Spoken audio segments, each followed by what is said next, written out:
அடையாறு ஆற்றின் கரையை பலப்படுத்தி அதன் அருகே நடைபாதைகளும் பூங்காக்களும் அமைக்கப் போவதாக கூறி சென்னை அனகாபுத்தூரில் 750 வீடுகளை இடித்து 60 ஆண்டுகளுக்கு மேலாக வசித்து வரும் 3500க்கும் மேற்பட்ட மக்களை அங்கிருந்து வலுக்கட்டாயமாக வெளியேற்ற முனைகிறது திமுக. இது சீமானுடைய இன்றைய அறிக்கை. அதாவது அவன் அதில் எதையெல்லாம் முன்னிலைப்படுத்துறாங்கிறது முக்கியமானது. அங்கு பார்க்கும் நடைபாதையும் அமைக்க போறாங்க. இது எப்படின்னா எம்ஜிஆர் அழகுபடுத்துறேன் அப்படின்னு சொல்லிட்டு பீச்சில் இருந்த மீனவர்கள் குப்பத்தை அகற்றுவது அது மாதிரி இதை கொண்டு. ஆனால் அதெல்லாம் நடக்கும்போதெல்லாம் இவங்களாம் பேசியது கிடையாது. சரி, இப்போ இது என்ன நடக்கிறது? ஏன்னா இந்த ரெண்டுலையும் நாம் தமிழரும் சரி, மே 17 இயக்கமும் சரி, அவங்களுக்கு மே மாதம் முடிஞ்சிருச்சுல்ல, அவங்களுக்கு அடுத்து ஒன்று தேவைப்படுது. நாங்கள் மட்டும்தான் இதில் நிற்கிறோம், வேற எந்த அரசியல் கட்சியுமே இதுக்குள்ளெல்லாம் வர்றதில்லை, நாங்கள் தான் மக்களுக்காக போராடுகிறோம் அப்படின்னு அங்கே போய் நின்றுட்டு பேட்டிகளை கொடுக்குறாங்க. இவங்க சொல்றதுலாம் என்னென்ன லாஜிக் இருக்கு அப்படின்னு பார்க்கணும். ஏன்னா 60 ஆண்டுகள் வசித்திருக்கிறார்கள்னா தமிழ்நாட்டில் திமுகவும் அதிமுகவும் தான் 60 ஆண்டுகளில் ஆண்டிருக்கு. இவர்களுக்கு அந்த பகுதியில் பாதை முதற்கொண்டு அந்த வீடுகளுக்கு கரண்ட் முதற்கொண்டு கொடுக்கப்பட்டிருக்கிறது என்றால் அது ஒரு விதத்தில் அனுமதிக்கப்பட்டிருக்கிறது. எந்த ஆட்சியில? இவர்கள் சொல்லக்கூடிய இதே திமுக அதிமுக ஆட்சியில தான். அதற்கான அடிப்படை காரணம் என்னன்னா, அவர்கள் ஏழைகள்.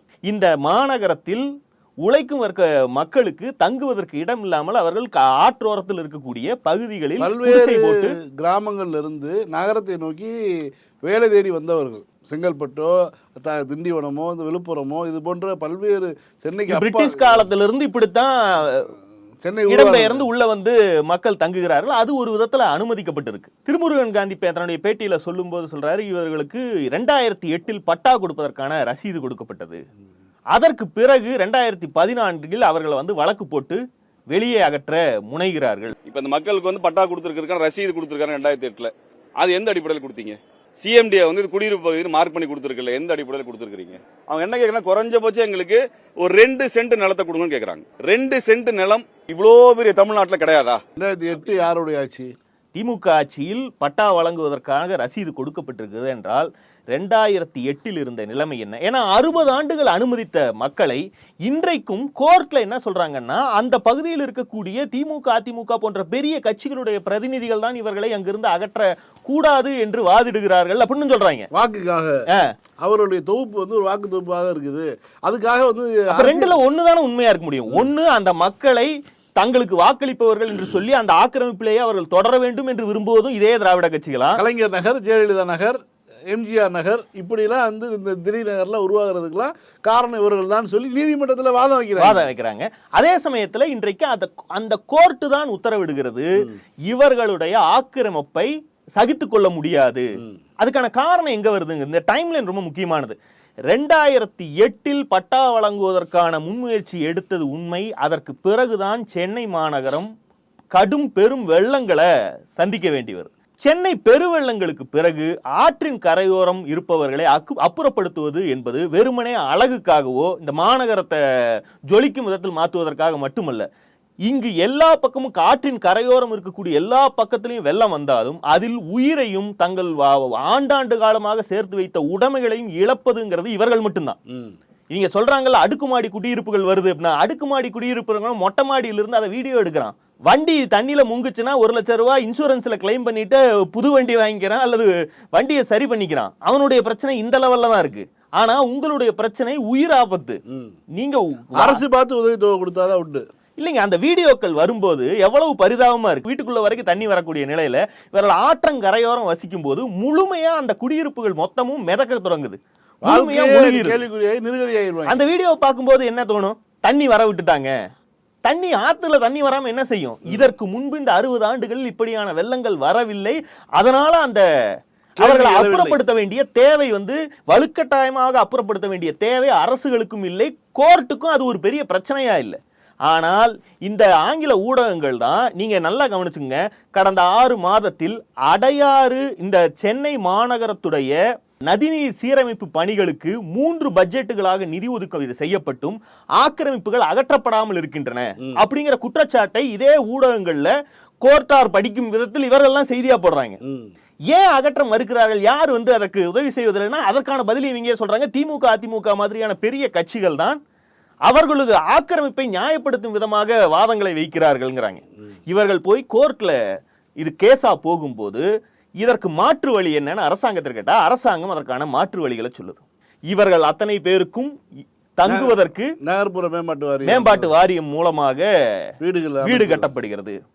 சரி, வீடு கட்டுனா இன்னைக்கு திருமுருகன் காந்தி சொல்கிறார், இவங்க அடுக்குமாடி வீடு கட்டினா 8வது மாடிக்கு லிஃப்ட் வேலை செய்யலைன்னா எப்படி போறது, அங்கு வசதிகளே இல்லைங்கிறார். இது ஒரு பெரிய பிரச்சனை. என்னன்னா, நகர்ப்புற மேம்பாட்டு வாரியத்தில் 400 சதுரடியில் வீடு கட்டி கொடுப்பது என்பது வசதி குறைவு அப்படிங்கிற ஒரு வாதத்துக்கு வைத்துக் கொண்டால், இப்போது அவர்கள் ஆத்தங்கரையோட கொசுக்கடியிலையும் பாம்பு கடியிலையும் வாழ்ந்துட்டு இருக்காங்கல்ல, அது மிகவும் தரமான வாழ்வுன்னு இவர் நம்புறாரா? இருப்பியா? இவ்வளவு பெரிய தமிழ்நாட்டில் இவர்களுக்கு கொடுப்பதற்கு 2 சென்ட் நிலம் இல்லையா? அப்படின்னா 2 சென்ட் நிலத்தை இந்த இவங்க என்ன 5000 பேரோ 6000 பேரோ இருக்காங்களா, இவர்களால் அரசாங்கத்துக்கு ஈஸியா கொடுத்துட முடியும். இன்னும் சொல்ல போனால் இந்த செலவு இருக்கு பாத்தீங்களா, 400 சதுரடி வீடு கட்டி கொடுப்பதற்கு 17 லட்சம் ரூபாய் ஆகுதில்லை.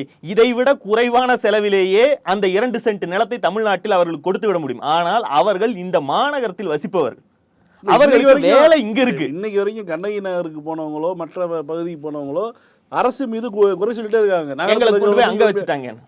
இதே குறைய மேற்படியாக கண்ணகி நகர்ல இருந்து 6 கிலோமீட்டர் 8 கிலோமீட்டர் தள்ளி போனீங்கன்னா அங்க சதுரடி விலை அபார்ட்மெண்ட்டுக்கு எவ்வளவு வருது? 8000 ரூபாய் வருது சதுரடி. இது அந்த இடத்துடைய நில மதிப்பு இன்னைக்கு அது. இப்ப இவர் திருமுருகன் காந்தி இந்த 2 சென்ட் நிலத்தை தமிழ்நாட்டில் ஏதாவது ஒரு கிராமத்தில் அவர்களுக்கு கொடுப்பதற்கு கன்வின்ஸ் செய்ய தயாரா? இது அவங்க ஒத்துக்குவாங்களா? இதுல எத்தனை சதவீதம் பேர் இந்த வீடுகளை காலி செய்து கொடுத்துட்டு சாவி வாங்கிட்டு போய் தங்கறதுக்கு தயாராக இருக்கிறார்கள்? எத்தனை பேர் அதை மறுக்கிறார்கள்ங்கிறது ஒரு கேள்வி இருக்கு. இது எதுவுமே புரியாமல், இவங்களுக்கு புரியாமல்லாம் இல்ல, இவர்களுக்கு இந்த பிரச்சனையிலிருந்து கோர்ட்டை நகர்த்தி வைத்து விட்டு, ஏன்னா இந்த தீர்ப்பு வர்ற நாள்ல எல்லாம் இவனுங்க பேசி நான் பார்த்ததே கிடையாதுங்க. கோர்ட்டுக்கு மனிதாபிமானமே இல்லையான்னு இவர்கள் கேட்டு நான் பார்த்ததே இல்லை. கோர்ட் என்ன கேட்குதுன்னா, உங்களுக்கு 3 மாத காலக்கெடு கொடுக்கிறோம் அரசாங்கத்துக்கு, இவர்களை அப்புறப்படுத்துங்கள் அல்லது நீதிமன்ற அவமதிப்பு வழக்கை இந்த அதிகாரிகள் எதிர்கொள்ளுங்கள். ஒரு அதிகாரி என்னங்க செய்வான்? கூவம் அடையாறு ஆற்றங்கரையோர் ஆக்கிரமிப்பு வழக்குங்கிறது 2014ஆம் ஆண்டு அதிமுக ஆட்சி காலத்தில் தொடங்குது. கரெக்டா அந்த பெருவெள்ளங்களுக்கு பிறகு இனி வருடா வருடம் சென்னையுடைய ஆற்றங்கரை பகுதிகளில் பெருவெள்ளம் வரும் அப்படிங்கிறது உறுதியான பிறகு வரக்கூடிய வழக்கு.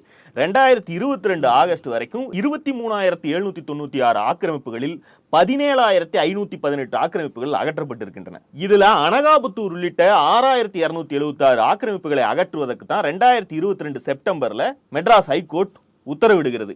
குறிப்பா இந்த அனகாபுத்தூர் பகுதி ஆக்கிரமிப்பு குறித்த அறிவிப்பு 15 நாட்களுக்கு முன்பாகவே தெரிவிக்கப்பட்டிருக்கு. இதெல்லாம் செய்திகள்ல பெட்டி செய்தியா கடந்து போகுது. இதை எடுத்து பேச வேண்டியது நீதிமன்றத்துடைய இந்த உத்தரவை எதிர்த்து பேசுவதற்கு இவர்கள் யாருமே அரசியல் கட்சி நடத்துபவர்கள் தயாரா இல்லை.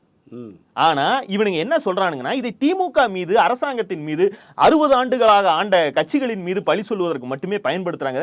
மறைமுகமாக இந்த நீர்நிலை ஆக்கிரமிப்பை நியாயப்படுத்துகிறார்கள். என்ன பிரச்சனைனா, அங்க அடுக்குமாடி குடியிருப்பு இருக்கு, இபி ஆபீஸ் இருக்கு, அதெல்லாம் தண்ணி வந்தா முங்கி, அதுல தண்ணி வந்தா முங்க மாட்டாங்கடா, இவங்க ஏழை வாழைங்க குடிசை போட்டிருக்கவங்க தான் முங்கி உயிரிழப்பாங்க அப்படிங்கறத இவங்க ஏத்துக்கிறது கிடையாது. இப்ப அந்த மக்கள்கிட்ட நீங்க சொல்ல முடியுமா? அவன் எல்லா வீட்லேயும் மஸ்கிட்டோ நெட்டு போட்டிருக்கான், பறவைகள் கூட கூடு கட்டக்கூடாத அளவுக்கு நெட்டு போட்டு குரூரமான ஒரு வாழ்க்கையில் வாழ்ந்துட்டு இருக்கான், சௌகரியமாக இருக்கான். அவனுக்கும் கொசுக்கட்டியில் இருக்கக்கூடிய இந்த மக்களுக்கும் ஒரே ஒரு அளவீடு வச்சு நீ பார்த்து பேசுறேன்னா உன்னுடைய அறிவை பற்றி என்ன யோசிக்கிறது? இது கோர்ட்டில் இன்னொரு விஷயத்தை சொல்லுகிறார்கள். இது நீதிபதி சொல்லுகிறார். அதாவது இங்கு இருக்கக்கூடிய மக்கள் இருக்கிறாங்க இல்லையா, இவர்கள் இங்கு 8,000 to 15,000 ரூபாய் வரை தனிப்பட்ட நபர்களுக்கு அந்த நிலத்துக்கு பட்டா கிடையாது, யாருடைய நிலமும் கிடையாது, அரசாங்கத்துடைய ஆற்றங்கரையோட நிலம். ஆனால் இதற்கு அவர்கள் வாடகை கொடுத்துத்தான் இருக்கிறார்கள். அந்த வாடகையை பெறுபவர்களுக்கு இது ஒரு வருவாய் ஆதாயமாக இருக்கிறது. இந்த நபர்களுடைய வாழ்வுக்காக இவர்கள் பணம் சம்பாதிப்பதற்காக இந்த ஆக்கிரமிப்பை சகித்துக் கொள்ள முடியாதுன்னு கோர்ட்டு சொல்லுது. இதற்கு இவர்களுடைய பதில் என்ன? பெரும்பாக்கம், தைலாவரம், கீரப்பாக்கம் உள்ளிட்ட டிஎன் நகர்ப்புற மேம்பாட்டு வாரிய குடியிருப்புகள்ல அவர்களுக்கு வீடு ஒதுக்கீடு செய்யப்பட்டிருக்கு. நீதிமன்ற உத்தரவின்படியே அனகாபுத்தூர் தவிர இன்னும் மல்லிப்பூ நகர், சைதாப்பேட்டை 1200 + 500ன்னு கரையோர ஆக்கிரமிப்புகள் இன்னும் அகற்றப்பட வேண்டிய. சைதாப்பேட்டை போன வாரம் எழுதியிருந்தாங்க, அடுத்து அதுக்கு வருவாங்க. போன வாரம் இந்தியன் எக்ஸ்பிரஸ் எழுதி வரிசை எழுத ஆரம்பிச்சு அடுத்து வந்துட்டாங்க. அடுத்து நேற்றைக்கு வந்திருக்கக்கூடிய இந்த தீர்ப்பின்படி 3 மாதத்தில் ஆக்கிரமிப்புகளை அகற்ற வேண்டியது மாநகராட்சி அதிகாரிகளுடைய கடமையாகுது. இல்லாட்டினா அவங்க தான் நீதிமன்ற அவமதிப்பை எதிர்கொள்ளணும்னு ஜட்ஜே சொல்லிடுறாரு. இந்த நபர்கள் பங்குனி 17 ஆகட்டும், நாம் தமிழர் ஆகட்டும், இவர்கள் உண்மையிலேயே யோக்கியர்களாக இருந்தால் நீதிமன்ற உத்தரவை எதிர்த்து போராட வேண்டும். நீதிமன்ற உத்தரவு வரும்போது மக்கள் மத்தியில் இந்த தீர்ப்பை வைத்து மேடை போட்டு பேச வேண்டும். இவர்கள் எதையுமே பேசாமல் இப்ப அதை நடவடிக்கை எடுக்க வேண்டிய அதிகாரிகள் அந்த வேலையை செய்ய வரும்போது மட்டும் பேசுகிறார்கள் என்றால் இவர்களுக்கு அவர்களை பத்தி எந்த கவலையும் இல்லை. வீட்டை இடித்து அப்புறப்படுத்தும் போது அவர்கள் அழுவார்கள் இல்லையா, அவங்கள போய் தூண்டி விட்டு அதன் மூலமா அங்க ஏதாவது ஒரு தேருமான்னு பார்க்கிறது. அடிப்படையில் அரசாங்கம் இந்த மக்களுக்கு மாற்று ஏற்பாடுகளை வழங்குவதாக நீதிமன்றத்திலையும் உறுதியளித்து அதற்கான வேலைகளையும் இந்த 4 ஆண்டுகளில் தொடர்ச்சியாக செய்து வருகிறது. எத்தனையோ அடுக்குமாறி குடியிருப்புகளுக்கு போயிருக்காங்க. இன்னைக்கு கூட வந்த ஒரு செய்தி, குடிசையில் இருந்தோம் இந்த அண்ணாந்து பார்க்கும் அளவில் அழகான வீடு கிடைத்திருக்குன்னு ஒரு பெண் வந்து சொல்லுகிறார். நாங்க வரும்போது ரொம்ப குடிசை பகுதியா இருந்துச்சு. அதுக்கப்புறம் இங்க ரொம்ப மழை வந்து தண்ணி வந்து நெருப்புலலாம் ரொம்ப நாங்க கஷ்டப்பட்டிருக்கோம். தண்ணிலலாம் உடைமையெல்லாம் தொலைச்சிட்டு ரொம்ப ஆடல் பட்டிருக்கோம். ஸ்கூல்லலாம் தங்க வச்சு எங்களை ரொம்ப காப்பாற்றிருக்காங்க அந்த நேரத்தில். இப்போ எங்களுக்கு பில்டிங் கட்டி 14 அடுக்கு கட்டி கொடுத்துருக்காங்க அண்ணாந்து பார்க்குற அளவுக்கு. அது எங்களுக்கு ரொம்ப சந்தோஷமா இருக்கு. முதல்வர் ஐயாக்கு நாங்கள் ரொம்ப நன்றி சொல்லிக்கிறோம். இந்த பெண்ணும் குடிசையிலிருந்து அங்கே வந்திருக்காங்க. இவர்களுக்கு சந்தோஷமாக இருக்கக்கூடிய அந்த வீடு அந்த ஆற்றங்கரைக்கு உள்ளே வசிக்கக்கூடிய அந்த மக்களுக்கு ஏன் இருக்காது? அதில் குறைபாடுகள் ஏதாவது இருந்தா அதை நிவர்த்தி செய்வதற்கு அரசாங்கத்திடம் முறையிட வேண்டிய, அதுதான் யோக்கியமான ஒரு அரசியல் கட்சிகள் செய்ய வேண்டிய வேலை. மாறாக கோர்ட் உத்தரவு என்பதையே முழுவதுமாக மறைத்து இந்த பிரச்சனையில் நீங்கள் ஆக்கிரமிப்பு செய்யுங்க, உங்களுக்கு ஆக்கிரமிப்பு செய்யறதுக்கு உரிமை இல்லையா, நீங்க இங்கதான் இருக்கணும் அப்படின்னு இவன் சொல்லிட்டு இவன் போய் பங்களால இருந்துக்குவான். ஈசிஆர் பங்களாவில் இவன் உட்காந்துட்டு இருப்பான். மழை தண்ணி வெள்ளம் வரும்போது சாக போறது இவங்க. இவனுக்கு அதை பத்தி எந்த கவலையுமே. யோக்கியமானதா நீ என்ன சொல்லணும்? உங்களுக்கு இதை விட சிறப்பான இடத்தை சென்னையிலேயே வேலைக்கும் போறதுக்கு வசதியா இந்த அரசாங்கத்துக்கிட்ட எத்தனையோ நிலம் இருக்கு. அந்த நிலத்துல வந்து பழைய கட்டடங்கள் இருக்கு. அதை புதுப்பிச்சு கட்டும் போது இன்னும் உயரமா கட்டலாம். அதுல உங்களுக்கும் வீடு வாங்கி தருவதற்கு வழிகளை ஏற்படுத்தலாம். இன்னும் சதுரடி கூடுதலான வீடுகளை கேட்கலாம். வேலை வாய்ப்பு கிடைக்கக்கூடிய இடத்தில் வீடுகளை கேட்கலாம். இதற்கான நெகோசியேஷனுக்கு இவர்கள் எங்கேயாவது வராங்களான்னு பாருங்களேன். அதுதானே யோக்கியமான ஒரு அரசியல் கட்சி செய்ய வேண்டிய வேலை. அதெல்லாம் செஞ்சாலும் அதில் நொட்டை சொல்லுவதற்கும் 2 சென்ட் எங்கேயாவது கிராமத்துல கொடுங்கன்னு நான் பேசுறேன். 2 சென்ட் கன்வின்ஸ் பண்ணேன். 1000 பேர்த்த 2 சென்ட் நாமக்கல்ல வாங்கிக்கலாமான்னு கேள. இன்னொன்னு, இந்த இத்தனை மாடியில போனா லிஃப்ட் வேலை செய்யாது, 10வது மாடியில கொடுத்தீங்கன்னா லிஃப்ட் வேலை செய்யணும், என்ன பண்றது அப்படின்னு கேள்விலாம் இருக்குல்ல. இதெல்லாம் அபத்தமான கேள்வி. தமிழ்நாடு ஹவுசிங் போர்டே வந்து 20 மாடி கட்டடங்கள் கட்ட 1.5 கோடி ரூபா கொடுத்து பிளாட் வாங்கி 14வது மாடியில தாங்க குடியிருக்கானுங்க. இல்ல, அரசு நிர்வகிக்கக்கூடிய கட்டடங்கள்ல எந்த இதில் வந்து லிஃப்ட் வேலை செய்யலைன்னு குற்றச்சாட்டு வந்திருக்கு இப்போ கடந்த 10 ஆண்டுகளில். நான் என்ன சொல்ல போனால், மிக மோசமாக கட்டப்பட்ட அதிமுக ஆட்சி காலத்தில் இருக்கக்கூடிய கட்டடங்களில் கூட லிஃப்ட்டுக்கு போன்ற விஷயங்கள் எல்லாம் தவறு வரக்கூடாதுங்கிறத அடிப்படை இது. பயனாளிகள் குடும்பங்கள் ஒவ்வொன்றுக்கும் இடமாற்றுப்படியாக ஒரு முறைக்கு 5000 ரூபாயும், வாழ்வாதார உதவிகளுக்காக 30,000 ரூபாயும், மின்சார இணைப்பு கட்டணத்துக்கு 2500 ரூபாயும் ஒவ்வொரு குடியமர்வுக்கும் அரசாங்கத்தால் நிதி கொடுக்கப்படுகிறது. இது கோர்ட்டிலும் தெரிவிக்கப்படுகிறது. இவர்கள் காலி செய்து 90% பேர் கிளம்பிடுறாங்க.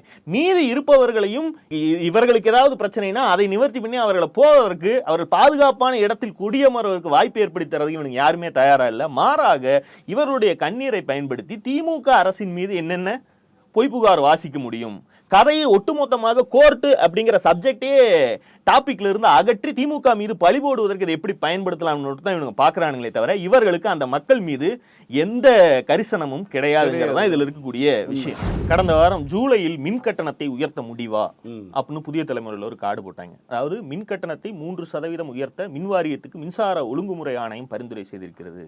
ஏற்கனவே 2024 ஜூலையில் 4.8%, 2023 ஜூலையில் 2.18% கட்டணம் உயர்ந்த நிலையில் தற்போது ஜூலை மாதம் மீண்டும் வந்துள்ள நிலையில் உயர்த்த முடிவு என தகவல் அப்படின்னு போட்டாங்க. இதை வைத்து இன்ஃப்ளேஷன் அடிப்படையில் எவ்வளோங்கிறத வந்து ஒன்றிய அரசு முடிவு செய்யும்.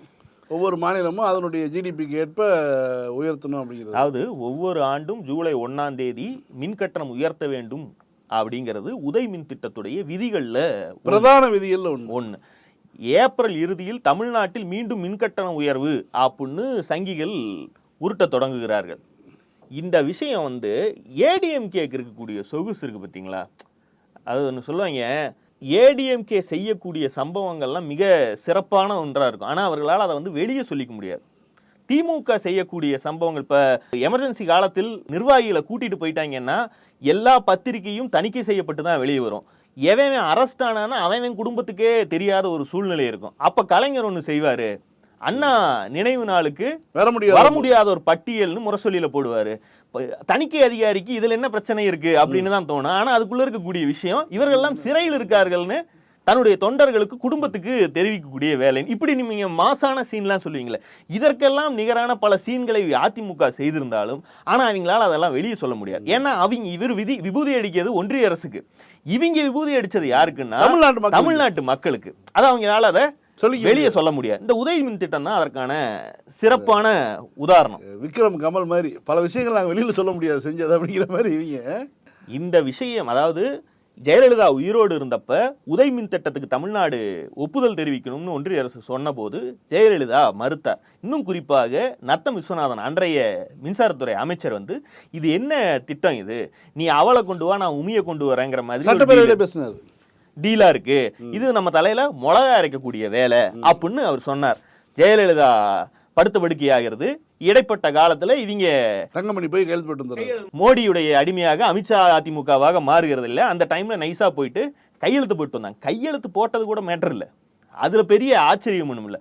கையெழுத்து போடும்போது அதுல இருக்கக்கூடிய சரத்துகளை விரிவாக ஆராய்ந்து நாங்க ஆட்சியில இன்னும் 4 வருஷம் இருக்க போறோம், அதிகபட்சம் 2021 தேர்தல் வந்துச்சுன்னா எங்களை அடிச்சு பத்தி விட்டுருவாங்க, இந்த 4 வருடத்துக்கு எங்களுக்கு வந்து விலக்கு கொடுங்க, உதயமின் திட்டத்தை அமல்படுத்துவதிலிருந்து விலக்கு கொடுங்க. அதாவது அமல்படுத்துறது இல்ல, உதயமின் திட்டத்துக்குள்ள சேர்ந்துட்டாங்க. அந்த கட்டண உயர்வு அமல்படுத்துறதுக்கு, கட்டண உயர்வு அமல்படுத்துறது வந்து அப்ப வந்து அவங்களுக்கு 3 வருஷம் அவங்க கொடுக்குறாங்க. அதுல பல்வேறு சரத்துகள் வந்து விலக்கு கேட்கறாங்கல்ல, அதுல தமிழ்நாட்டுக்கு ஆபத்தான எதையும் விலக்கு கேட்கல. இவங்க தங்களுடைய ஆட்சிக்கு எது எது ஆபத்தானதோ அதில் மட்டும் 3 ஆண்டு விலக்கு கொடுங்கன்னு வாங்கிட்டு வந்தாங்க. அது முடியும் போது கொரோனா வந்துருச்சு, அதை சொல்லி தள்ளி போட்டாச்சு. கரெக்டா தேர்தல் வந்து திமுக ஆட்சிக்கு வந்தது. திமுக ஆட்சிக்கு வந்த பிறகுதான் திமுக அதை எதிர்த்து போராடுது. 14 மாசம் அதுக்கப்புறம் வந்து அதுக்கு திமுக ஆட்சிக்கு வந்து உயர்த்தல இல்ல. கட்டண உயர்வு நீங்க கேக்குறீங்கல்ல, அதை நாங்க ஏத்துக்கிறோம்னு தமிழ்நாடு அரசு சொல்லுது. ஆல்ரெடி மின் கட்டண உயர்வுல ஏழை வாழைகள் பயன்படுத்தக்கூடிய மின் கட்டணத்துல கணிசமான சதவீதத்தை அது இலவசமா கொடுக்குது. அது கட்டணம் இல்லைன்னு இல்லை, அந்த கட்டணத்தை அரசாங்கம் ஏற்றுக்கொள்கிறது. அதோடு சேர்த்து இதையும் ஏற்றுக்கொள்கிறோம்னு சொன்னாலும் அவர்கள் உதயமின் திட்டத்துக்கு வைத்திருக்கக்கூடிய நாம்ஸ் என்னன்னா, நாங்க உங்களுக்கு இந்த விஷயங்களை எல்லாம் செய்யணும், உதயமின் திட்டத்துக்குள் வந்தால் எல்லா மாநிலங்களுக்கும் கரண்டே போகாதுன்னு சொன்னானுங்க. ஆமா, இவனுங்க கொண்டு வரும்போது அவனுக்கு சொன்ன லாஜிக்கே தான். இந்தியாவில் எங்கேயுமே கரண்ட் போகுது, இப்ப உத்தரப்பிரதேசல உட்காந்துருக்கானுங்க, 1 வாரமா கரண்ட் இல்லைன்னு. இப்படி சொன்ன போது இதற்கான நன்மைகளை நீங்கள் அனுபவிக்க வேண்டும் என்றால் அதற்கு நாங்க சொல்றபடி நீங்க வருடா வருடம் மின் கட்டணத்தை ஏத்தணும் அப்படின்னாங்க. இதைத்தான் வந்து அரசு அப்பையும் கூட தமிழ்நாடு அரசாங்கம் என்ன செய்யுதுன்னா, நேற்றைக்கு விளக்கம் கொடுத்திருக்காங்க. வீட்டு பயன்பாட்டுக்கு எந்த விதமான கூடுதல் கட்டணமும் விதிக்க கூடாது என்று முதலமைச்சர் அறிவுறுத்தி இருக்கிறார் அப்படின்னு.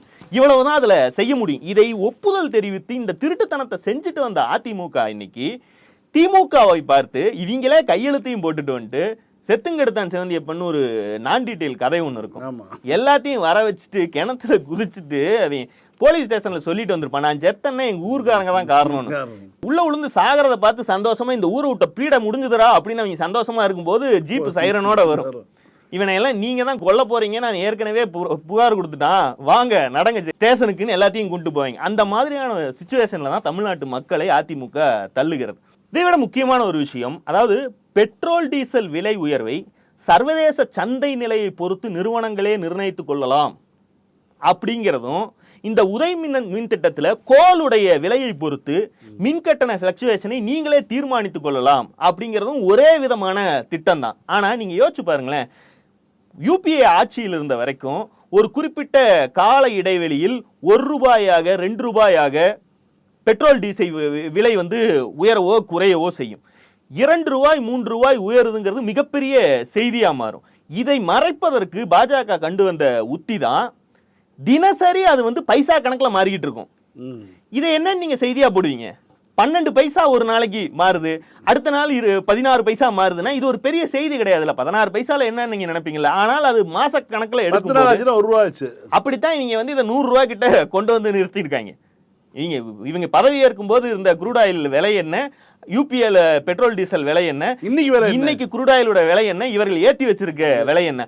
ஆனால் இது செய்தியாக ஆகாமல் இது பாஜக மக்கள் மீது திணிக்கிற கட்டண சுமையாக மாறாமல் ஊடகங்கள் மூலமாக பொத்தி பாதுகாக்கப்படுகிறது. இதற்கு மறுபக்கம் இதே லாஜிக்கின் அடிப்படையில் கோல் விலையை பொறுத்து பயன்படுத்தக்கூடிய மின்சாரத்துக்கு கட்டணம் நிர்ணயிக்கணும் அப்படின்னு சொல்லுவதும் இதே மாதிரியானது. ஆனா இதை வசூல் செய்யக்கூடிய இது இருக்கு பாத்தீங்களா, அது மாநில அரசுக்கு போகிறதுனால இந்த பழியை மட்டும் ஊடகங்களை வைத்து ஏத்த போறீங்களாமே.